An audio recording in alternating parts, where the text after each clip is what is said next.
and they're always major trips, and they're always shining a light. And I think that's the one thing that I can do, is shine a light on these situations. And that's one thing that my platform gives. Throughout my career, I've been successful on the field, I've been successful with business, but what gives me the platform to help organizations like UNICEF is the fact that I've been successful on the field. And that's what I want to do with the platform that I have. They probably go nuts when you come visit. Well, and that's the amazing thing. I step into these communities and these villages that don't have TV, that don't have radio, and you walk out onto, a soccer field, a football field with a ball, and these kids light up, whether they know me or not. And most of the time they do know me purely because everybody knows of you? Well, not just that, but, whether it's they've heard the name Beckham on the radio, or whether they've seen their father wearing an old Manchester United shirt or an old England shirt, it is great to have that. And it is great to be able to use that for good.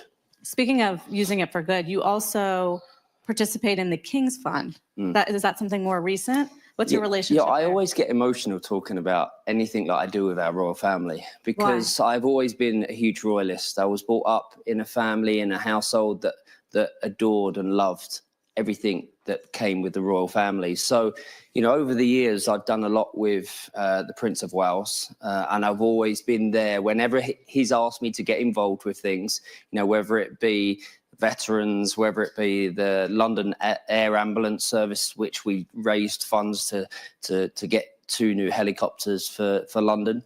These are the things that when I was a kid, I used to see the helicopters going over, and you knew exactly what they were going to do. They were on the way to an emergency. So to be involved in that has always been a yes for me. Whenever the Prince of Wales sends me a message and says, I need you to do this or be there, it's always a yes. So when the King asked me to be part of his foundation, I was very honoured, very privileged. I rang my mum straight away and said, you're not going to believe what I've just been asked to do. What did she say? My mum always just bursts into tears, in all honesty, because she's so proud of obviously what I've done throughout my career, but she's also proud, and she knows my grandparents would have been proud that I've played such an important role within the royal family and the charities that they have. So to be involved in the King's Foundation, our King is an incredible man. He's an incredible man, but he's not just been an incredible man for the last 5-10 years. He's been an incredible man for decades. The work that he has done to empower young people, the grassroots work, all of that, all of those, sustainable work, all of these things, all of those lost arts that are lost, and he's trying to bring them back. I visited recently, I visited him, and there's a couple of great pictures that I've had of me laughing with him, and best friends apparently. But we have very similar interests, and I think is he really into beekeeping too? Beekeeping, yeah. Who is that knew? A very popular thing to be into in the UK? Well, I didn't think it would be, but apparently it is. So he's into bees, I'm into bees. He's into the countryside, I'm into the countryside. So, and he's into empowering young people. So so I'm very honoured with that role. They don't really go into the philanthropic part in The Crown, so I think many people don't know. It's a big part of the monarchy. I think we all watched The Crown. We all learned a lot from The Crown. Is it accurate? I wouldn't know. I wouldn't know. You know the monarchy. Yeah. Anyway, so what's next on the philanthropic front? I mean, it sounds like you have your hands full on UNICEF, the King's Foundation. Is there anything else you'd like to do to make a difference? To be honest, we want to just continue to empower young people. I think, it's a silly thing to say and an obvious thing to say, but they are our future. And we need to continue to empower, especially young girls, to live to their full potential. And when you give children the tools, when you give them the opportunities, they respond. What about empowering your young people? You're a family guy, 4 kids, they're all very famous. They didn't grow up the way you grew up. No. and they didn't grow up, certainly, as you mentioned, the way some of these kids around the world. So how do you instill the kind of values that you're talking about in your kids? I think by giving them the values that we had growing up. You know, mine and Victoria's children have grown up totally different to how we grew up, but we instilled from a very young age the right values. You know, my sons, you'll never see my sons walk into a room and not let a lady go through the door first, or shake people's hand, because or that's what you did. Be engaged. That's what I did. So, you know, whether you think your children are watching or listening, they are most of the time. And luckily for me, you know, my children have noticed, you know, when my wife leaves the table, I stand up. It's old traditions like that I have tried to pass on to my children. And thankfully, you know, they've turned out great. And me and Victoria are very proud of our children, you know, not because they have their own dreams and ambitions and they're working and they're doing exactly what they want to do, but more because of the values that they have. And let's hope they continue. You stand up every time she leaves the table? Yeah. I can't imagine my husband doing I that. do get strange looks at times from people. They're like, why are you That's old school. It is old school, but you know what? It's how I was brought up. And I've tried to pass it on to my kids, and my kids do it. They don't always do it, but they know that's what Dad does. So we watched in the Netflix movie and learned a lot about you. I think you really opened up, and your relationship and your marriage. And I know Victoria's doing a Netflix movie of her own. Cheers. Why did you decide now is the time to let people in? Well, it took me actually 10 years to do my documentary because I never really felt that I was ready to look back at my career at that point. When I retired, I believed that there was more I wanted to do. So it took me a while to agree to it. And then it came round to the 10-year anniversary of me retiring. I thought maybe this is the right time to do it. So then we looked for the right director. We found Fisher Stevens. Then we looked to have the right partner with Netflix. And then it was all about Fisher making me as uncomfortable as possible to deliver what he delivered. And he did that. Every time I sat down with him, I felt uncomfortable. I didn't really want to talk about things because I'd never talked about those things before. You know, I'd put them away in a box, I'd locked it up and thought, I'm never going to have to talk about it. But it was good for me.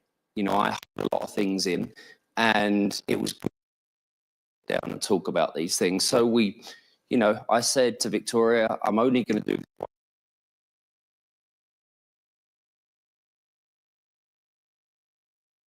what people got to learn. But that made me very proud of the show that we made. So then leading on to Victoria's, that actually it was quite hard to get her to agree to it, and I was the only one that was going to make that happen. So she didn't want to do it? She did. Well, no, she didn't. Purely because, yeah, I wanted to do it and showcase what she's all about. You know, people see her as the designer, the creator of obviously a beauty brand, the mother, the wife, the Spice Girl. I was going to say posh first and foremost. But I wanted to highlight how hard she works. You know, this is a woman. I've never met a harder working woman apart from you. I've never met a harder working woman than my wife. And I wanted to show that. I wanted to show everything that goes into her design, everything that goes into her brand, what she does outside it, all the decisions that she makes. And that's the only way of doing it. So again, we're doing it with Netflix. We're doing it with our production company. And so far, I think it's going great. And it's just going to highlight how hard she works and the things that she does. And I think people are going to be quite surprised how she juggles things because, you know, she's a multitasker, and that's one thing that I don't think I am. How did your kids react to the documentary? Well, none of us had seen it until the premiere. So because I made that conscious decision to give that power to Fisher Stevens, the director, and Netflix and my team. You know, my team had seen clips, but, you know, the edit, I wanted them to have full control because I think that was important, and it came out in it. So we sat there at the premiere And I could see one of my sons getting quite emotional, Brooklyn, because he lived through that whole time. You know, he's 25 years old, so he'd lived through every moment of my career and, you know, mine and Victoria's relationship. Then you had Romeo that was 19 years old, no, that was 20 years old at the time. And I could see him and he said, Dad, you and Mum worked really hard to get where you are. Then Cruz, my youngest boy, turned around to me and he said, Dad, you were really good at football. That was his reaction. I was like, yeah, well, Dad used to do that. Sorry. And Harper was just, I mean, Harper sat there and she was probably the one, as well as Brooklyn, that I was probably most worried about watching it, because he'd lived through the whole thing. And, you know, there's some moments where you see him crying in the car because of the amount of people around the car and the paparazzi. So I was worried on that side for him. But then I was also worried for Harper because, you know, it's the first time that she'd seen all of that. So, you know, but they loved it. And the moment at the end where people all talk about, you know, the moment where Mum and Dad are dancing in the tent and in embarrassing them, you know, that was a moment where I look back and it just naturally happened. You know, we'd been in the tent. That dancing is like went viral. It went viral, I know. And it was, you know, that was one of the most rewarding moments for me, seeing, you know, people in their kitchens doing the same, you know, seeing them do it with their children or their parents or their animals, you know, all of those things happen through that moment. And yeah, and that was just a natural moment that actually happens most weekends. You know, Mum and Dad always embarrass the kids at the end of the night. You guys dance most weekends? Yeah. You know, after a couple of drinks. After a couple of drinks. I think what resonated with people is how authentic you were and how much you opened up. And speaking of, I do want to talk about David Beckham, the businessman, because you've been very successful. I mentioned the partnership with Authentic Brands. So they own a majority of your brands, all the deals you do, the endorsements and the business. How's that going? You know, it's going incredibly well. You know, I'm very lucky to have the business that I've had, but I think I recognized very early on in my career that I wanted to have a business outside of my career when I finish. So I built the business up to a certain point to do that. And when I built the business up to a certain point, I knew that then I wanted to scale it. But I knew I wanted to scale it with the right people. I didn't just want to hand, you know, a certain amount of my brand over to someone to let them do whatever they wanted with it. So, you know, I've known Jamie Salter for over a decade. And I know his values. I know his family values. I know him as a businessman. I know how hard he works. And I knew that when I met Jamie, at that point, it wasn't the right time to go into business. I didn't feel my business was in the right position to actually, you know, take it to another level. I knew that I had to build it a bit more over the time. But I also watched what Jamie was doing with Authentic over the last 10 years. You know, he's built this incredibly successful brand for 15 years now. And I knew eventually that was the man that I wanted to be in partnership with and business with. So, you know, over that time, you know, I was watching what Jamie was doing. I was watching how hard he was working and the scale he was going to. And then when it came to the point where I was like, okay, I'm ready to scale my business. I'm ready to take it to the next level. Me and Jamie had a conversation, and that conversation probably lasted 5 minutes. And we knew that we wanted to be in business together.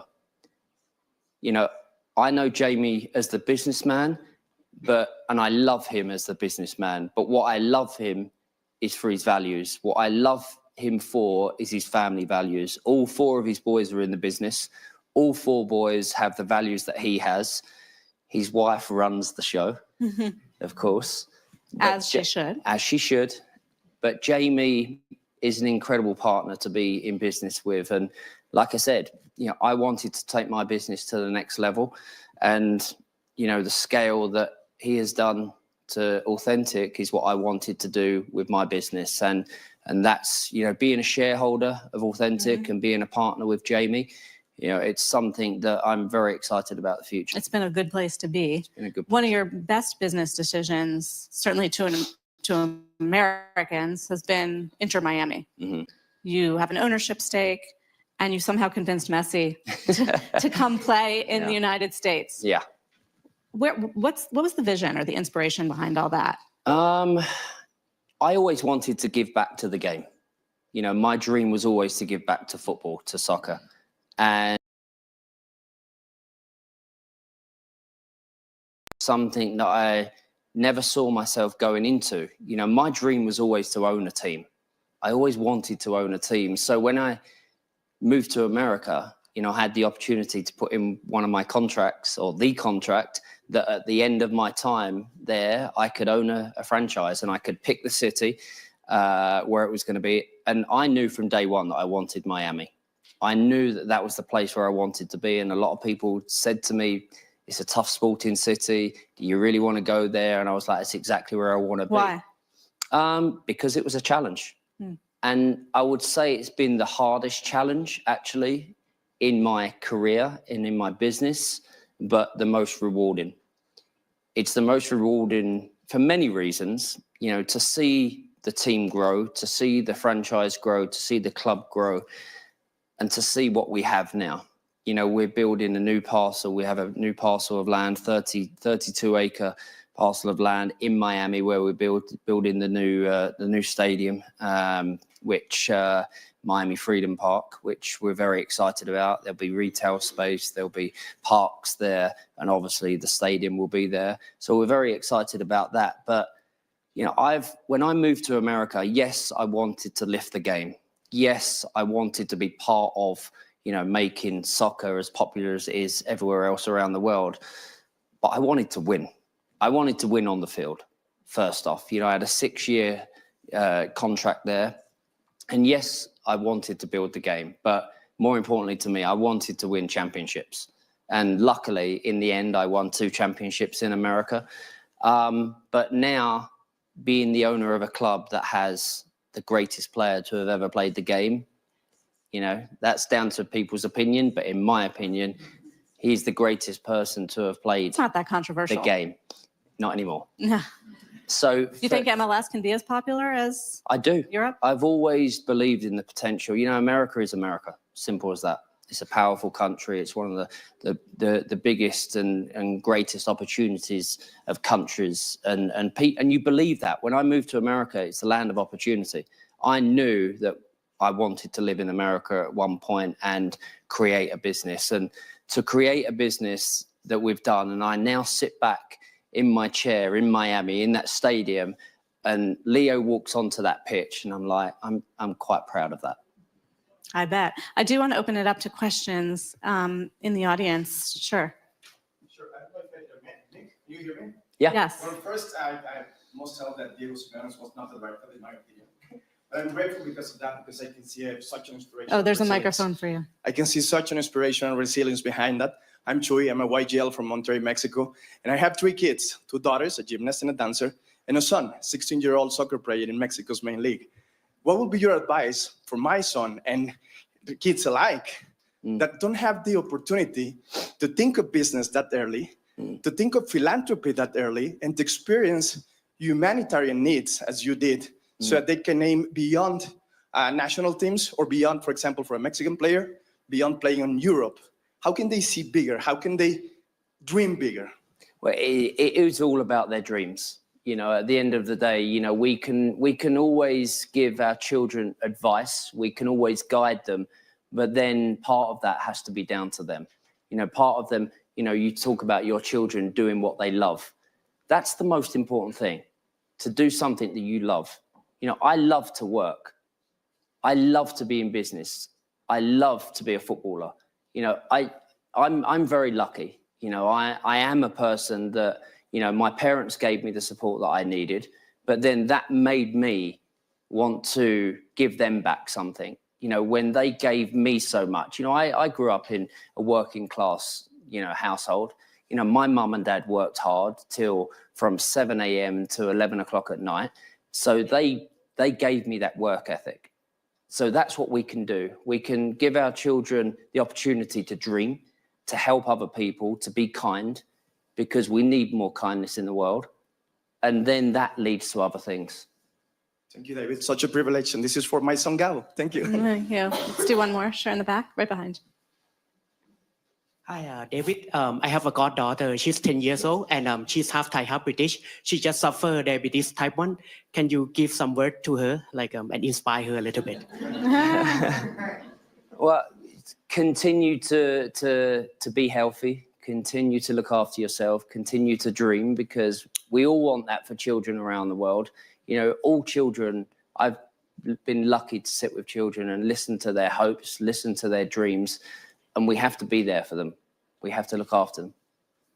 You had children. You started very young. We did. You know, Victoria was 24 and I was 23 when we had Brooklyn. And when we got married, you know, this July, we would have been together for 28 years, married for 26 years. I turned 50 in May. So it's quite a big year. Is that why you're in the supplement business now?